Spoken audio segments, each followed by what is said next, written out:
Hello, welcome to Expansive Astrology Academy, Gemini season, week 4. It's already week 4, and at the same time, week 1 feels like it was ages ago. I'll speak for myself, and I do think that this is kind of Gemini energy where time, like what is time anyway? And especially what is time like this month? It's been chaotic. I think when we're in such an air energy, we can feel kind of disconnected. It can be really hard to ground ourselves. And then, given the state of the world and how what is unfolding for us right now collectively, it's been really difficult to move through. And we are, if you look at it from a very spiritual perspective, we're being challenged to grow exactly the way that Gemini wants us to grow.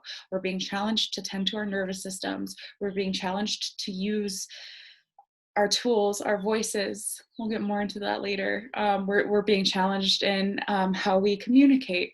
The Gemini energy is potent. And as we wrap up, I really want to, I think it's perfect to really emphasize how the tarot plays out with these energies. We're going to be talking about the Magician and the Lovers today. The Magician, because Gemini is ruled by Mercury, and the Magician is ruled by Mercury. And the Lovers, because Gemini rules the lovers. So they're both of their medicine is definitely showing up for us. Definitely showing up for us. And it's like this is your invitation to really embrace this energy and really use what these cards mean and what these archetypes mean for your own growth, right? That's the goal. So I'm just gonna hop right into it. I have my notes on paper today, a little old school, so I'm gonna be looking down more than usual. So old school. Let me have a sip. Okay. I'm gonna start with the Magician because it's first numerically. And it just feels, I don't know, it just feels better to start with the Magician, even though really the Lovers is Gemini's card. I really feel like the Magician helps to set a stage, and I'm staring at him now. Let me show you. This is in the Pamela Coleman Smith Centennial deck. I think that's what it's called. So it's one of the more traditional depictions of the Magician. He's one of the only cards, or the Magician, they are one of the only cards to be working with or to have an infinity symbol. They have all 4 elements on the table before them. The sword for air, the staff or the wand for fire, the cup for water, and the pentacles for earth. The 2-ended candle and having one arm up and one arm down signify like the Magician's willingness to channel. This is a being who is connected to God. This being is connected to that which is greater, connected to source, it's connected to the divine, and this being is willing to use its human body and its human experience to channel to channel that which is greater into something material in the real world, using these tools, these elements. So the concept of the nervous system is still very much active in the Magician energy. Again, the Magician having one arm up and one arm down, this signifies like the Magician's willingness to let things move through them. And as I mentioned in the nervous system lesson, everything that we experience, whether we're very cognizantly, consciously aware of it or not, everything we experience, everything we say, every feeling, every, you know, we receive so much energy. All of that works through our nervous system. All of that has an impact on our nervous system. And the magician really invites us to tend to that. The magician is our personal empowerment. The magician invites us to explore, like, how do we create? How do we engage with what we have, with our bodies, with our gifts? How do we engage with our tools, and like whatever they are, whether, you know, fuck, being a dancer is a tool to express things, being an artist of any kind, being a singer or a writer or a speaker. What tools do you have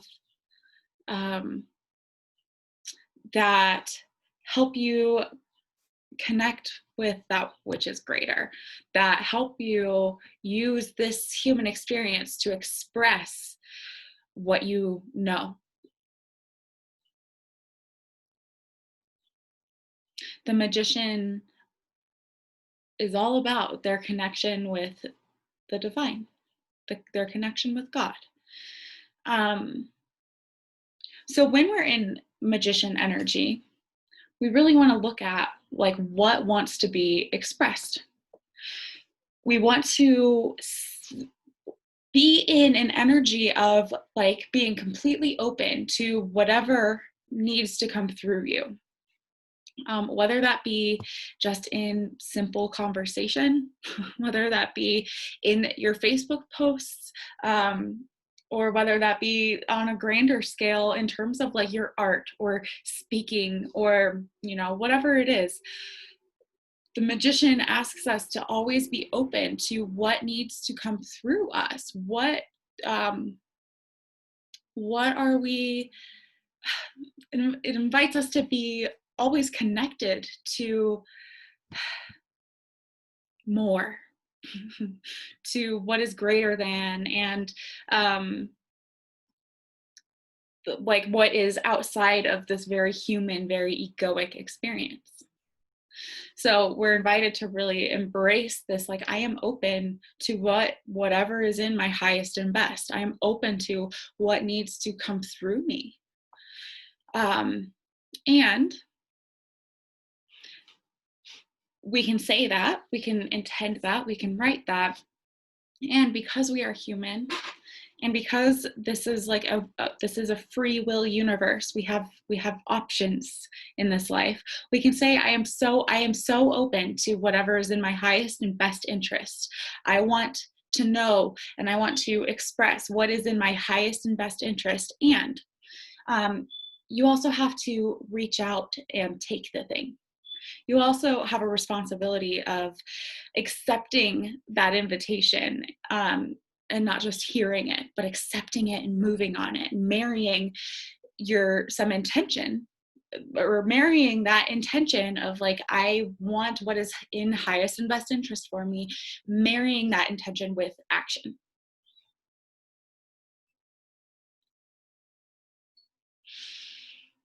Adopting the phrase, I am an active and powerful co-creator in my life. That might be the main mantra for this week, maybe. I am an active and powerful co-creator in this life. I am open to what is in my highest and best. I am open to hearing it and then doing something with it, doing the damn thing, moving forward. I think we get really stuck there. We get really human there. Maybe we get a little afraid, because we can really be in and meditate with, like, what is in my highest and best interest. I am open to inspiration. I am open to kind of being divinely guided, and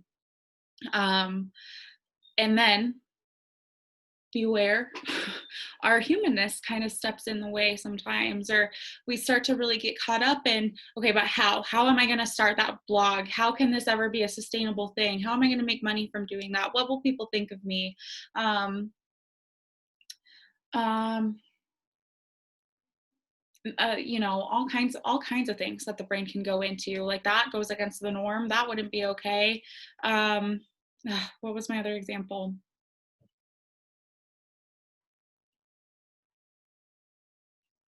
Hmm. Or we get kind of caught in, I've heard or I've seen people, and maybe I've been there too, get kind of caught in an idea that that kind of spiritual way of thinking of like, I am open to hearing what is in my highest and best interest. We tend to divorce that from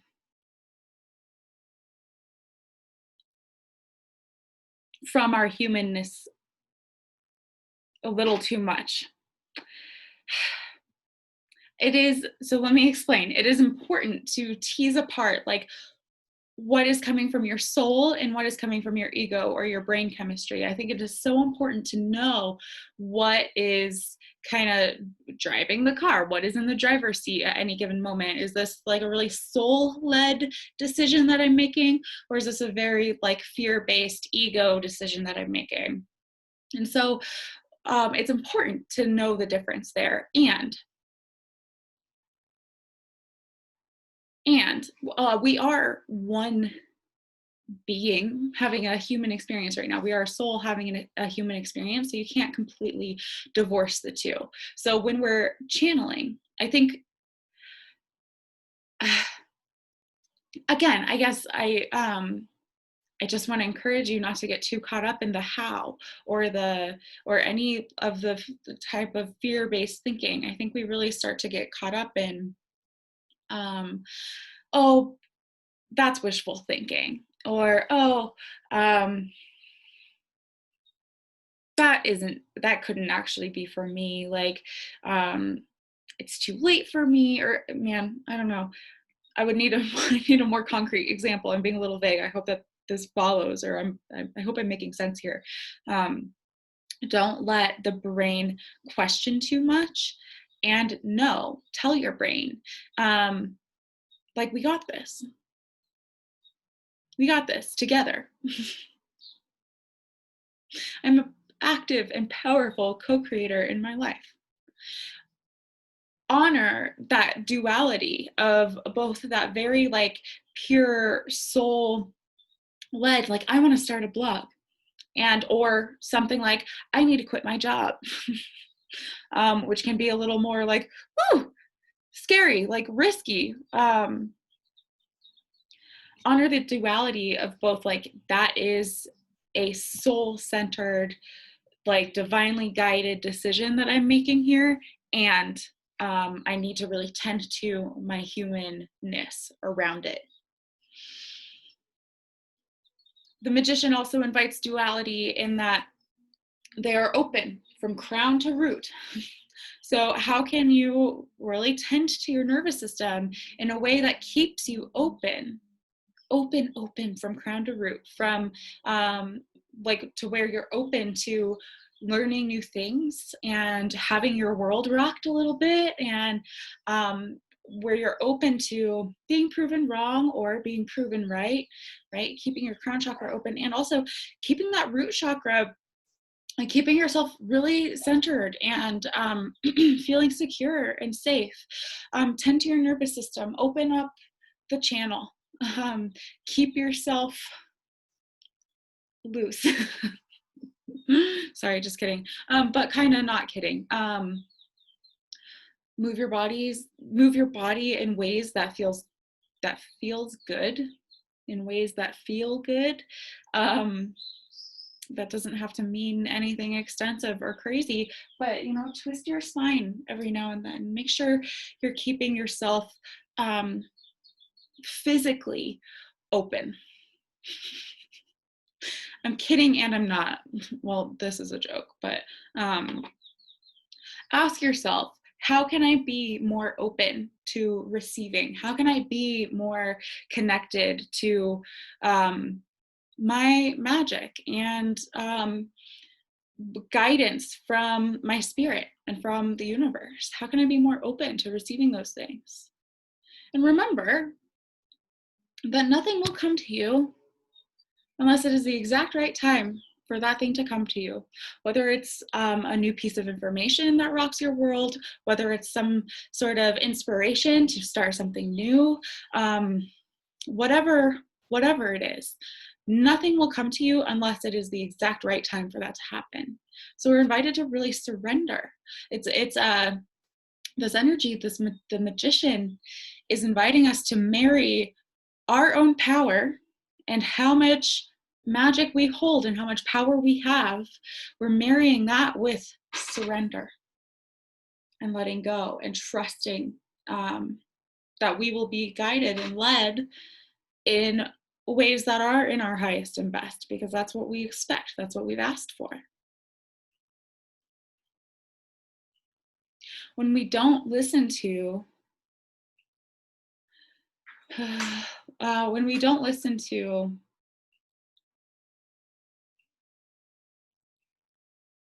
spirit, when we don't listen to our soul, when we don't listen to our heart, when we don't listen to what we are being divinely like called toward, we're at risk of illness and unrest and headaches and feeling really disconnected or dissociated from ourselves, and we're at risk of back pain, right?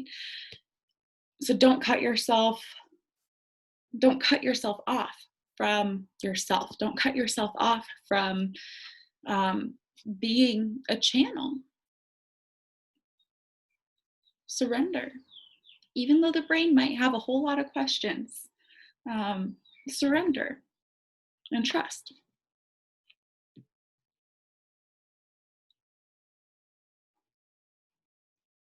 This phrase has come up a lot for me lately. The phrase like keeping your head and your heart and your hands aligned really fits here. When we're in the magician, we're invited to explore like what wants to be born of this human experience, what wants to come through this body of mine. Yeah, how can I honor my unique human experience? So that's the magician.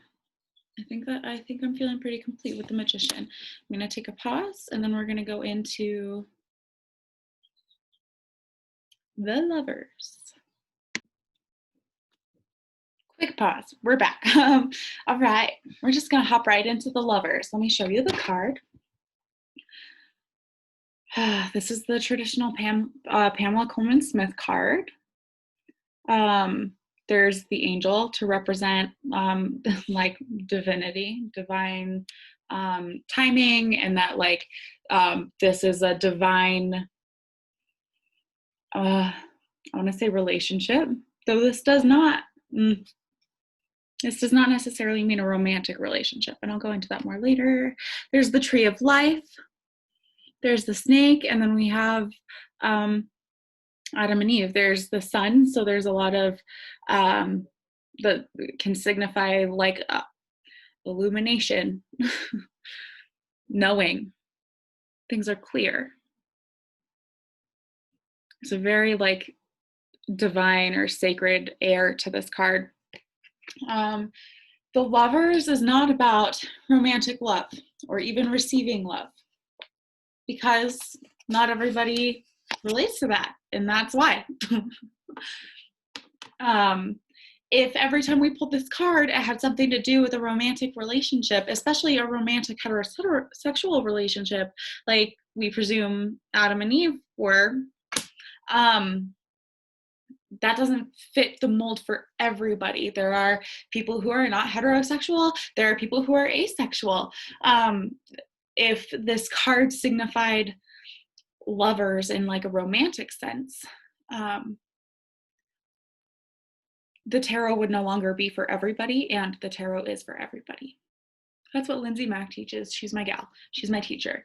Um, so in the lover's energy, um, you are the lovers. You are everything that's encompassed in the card. You are everything there. The lovers is ruled by Gemini, and Gemini, Lindsay Mack calls the great connector. She says like that Gemini and Mercury have an ability to really tear things apart and like reassemble them and put them back together. Like Gemini has an ability to fuse things and understand things in a way that's really unique and really brilliant. It's able to like view all of the components and then like reassemble and express from there. It's kind of cool. And the lovers too invite, like I always use the phrase invites us. No, it's not the time to think of a different phrase. The lovers invites us to consider how we are connected, with what's within us and with what's without us. The mantra from a few weeks ago was just a check-in, was for you to check in with yourself. How am I doing? What am I thinking about this? Right? That's very much a lover's energy. The lovers invites us to consider how is what's happening within me, how is that impacting what's happening outside of me? How does what's happening within me, what is the relationship between what's inside of me and what is external from me, whatever that might be? This is also one of my favorite communication tips, and really kind of it encourages or relies upon a level of authenticity where you consider using what is happening within you to express to the other person in a conversation what you're needing from them or what their impact is on you. I think it's really important to consider, again, not only in conversations, but in any sort of situation, how is what's happening inside of you impacting the situation? Are you putting, and we all do this, are you putting too much emphasis on what is outside of you? Are you putting too much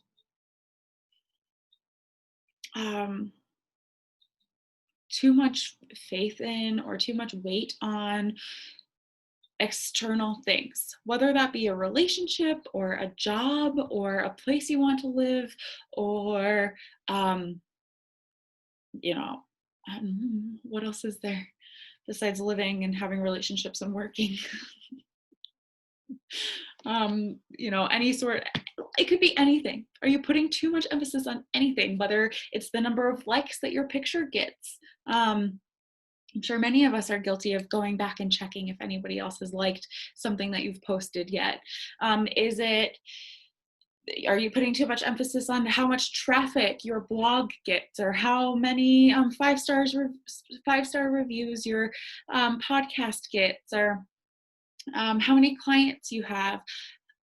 Are you putting too much emphasis on what it means to be in a relationship? Are you putting too much emphasis on what it means to have a certain degree or a job or position in a job? We pursue things like that all the time. And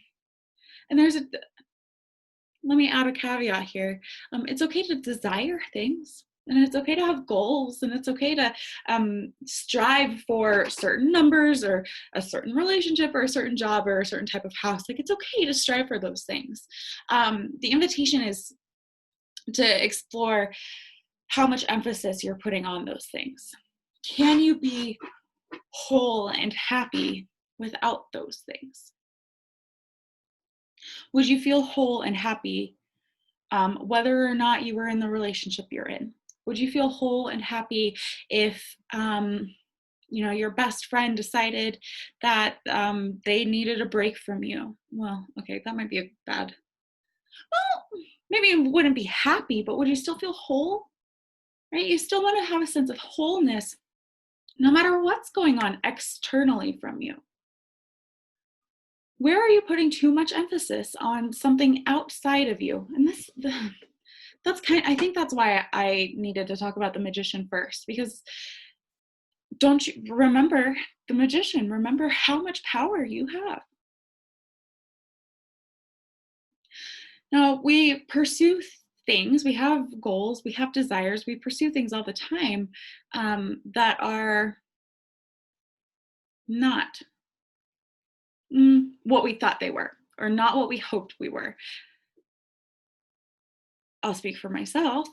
I've definitely had crushes on people, or um, even, you know, kind of invested in in a person um, who turned out to not be what I thought they were, or who turned out to kind of disappoint me. Where I realized, like, ooh, what I saw in you was um, what I was hoping to see in you, right? Sometimes the job isn't all that we thought it was going to be. Um, there are tons of times where we realize we don't actually like the person, or we don't actually even like the job or whatever it is, but we want some part of what that means, or we want some part of what that person is putting out into the world, or we like what it means about us if we were to have that for ourselves. This is a card where we're invited to look at transference. Transference in therapy is when it happens both ways. There's transference and countertransference, between the client toward the counselor, or the counselor toward the client, where maybe the counselor reminds you of your mom, and so you experience them a certain way just because you like kind of transfer attributes about your mom onto them.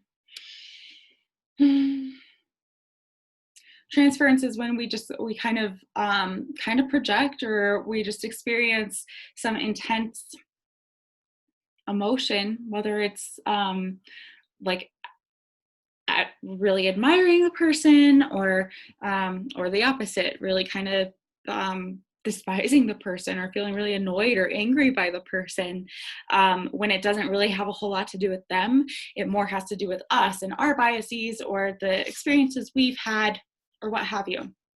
That's transference. And the Lovers really invites us to look at, where might I be experiencing transference in my world? Where am I placing on something or somebody else something that's actually within me, a need that's within me, or a fear that's within me? For example, oftentimes when we find ourselves exceptionally annoyed by something that's outside of ourselves, or like a person, if we're really annoyed by or angry about something a person does, a lot of times that trait that we're so annoyed by is something that we really see in ourselves, or we're afraid of um, letting others see about ourselves. So, where do you externalize things? We get to really reclaim.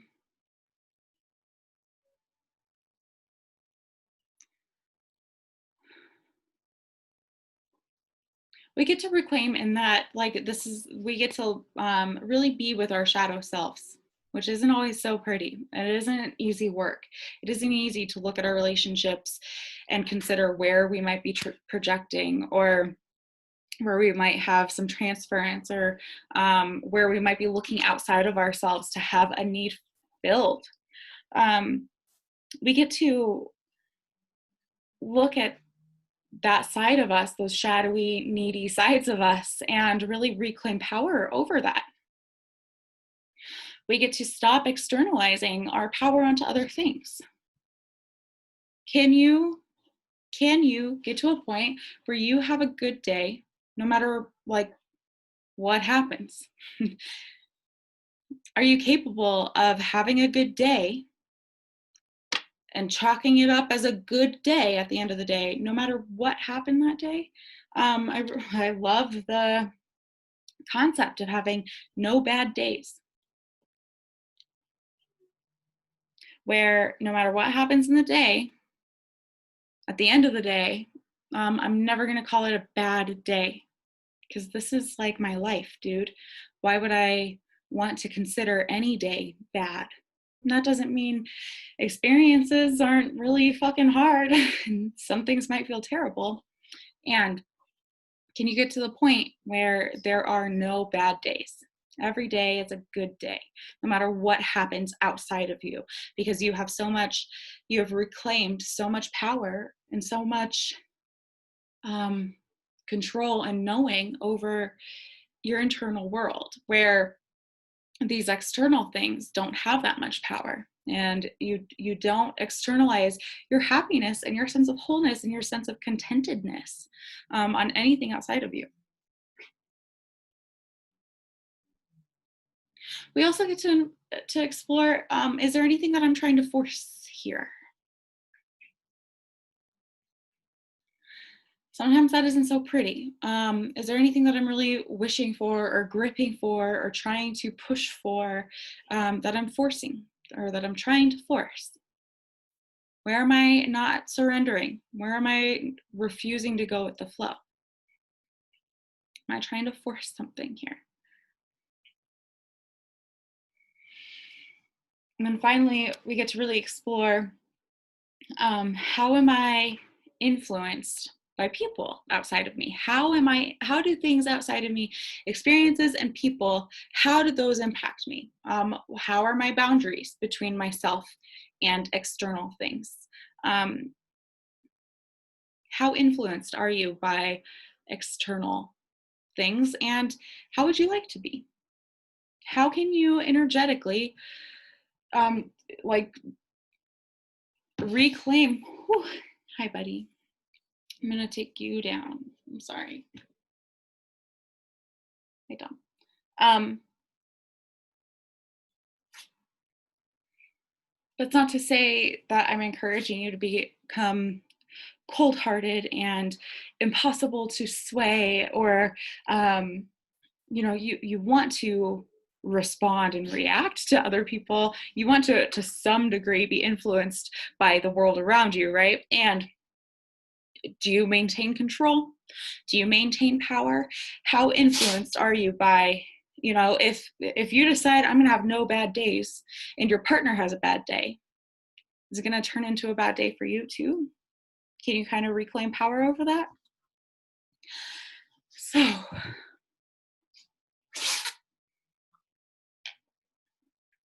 Tom is sneezing. So I think I'm feeling complete. I've asked a number of questions throughout here. Make sure to check the PDF for even more prompts and questions on, designed to help you embrace the medicine in these cards and embrace the energy of the magician and the lovers to really take you forward, as we finish out Gemini season and we merge into Cancer season. We have this portal into Cancer season. Take this week to really be with the magician and with the lovers, and really be with yourself, your nervous system, your shadow self. Explore how you're influencing and influenced by your world, your human world outside of you. I think that about wraps it up. I'm so thankful that you're here. Thank you so much. Make sure to reach out and chat with me about these energies and how they show up for you, or how you want to have them show up even more in your life. Okay, love you so much. Take care. I'll see you next time. Bye.